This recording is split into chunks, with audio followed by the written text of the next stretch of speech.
After Peter's friend, Gwen Stacy, died at the hands of a genetic monstrosity known as Carnage, Peter and his Aunt May, who has raised him since the death of his parents, moved to a new house.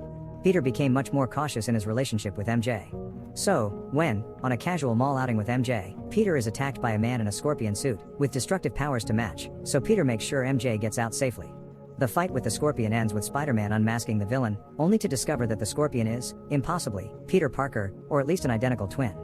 Peter brings his problem to the world-famous science adventurers, the Fantastic Four, but overwhelmed with panic, he runs home, leaving the Fantastic Four to deal with the scorpion.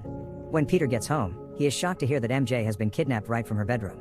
Desperate, Peter searches for her and is confronted by a spider-costumed female with powers similar to his own.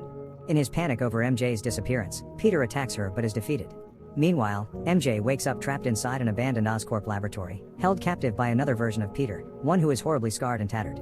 This twisted version of Peter claims to know how to keep MJ safe from harm, which was by making her like him.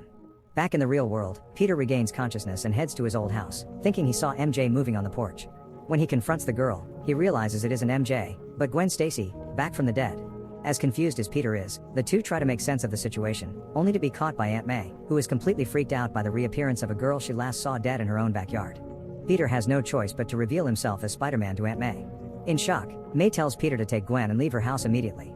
A stunned Peter asks her why, but Aunt May does not respond. Instead, she tells him that he is not her son and that she cannot believe she wasted her entire life taking care of him. However, the confrontation is interrupted when Peter's father, long presumed dead, walks into the kitchen. From the look on Aunt May's face, it seems she was in on it all along.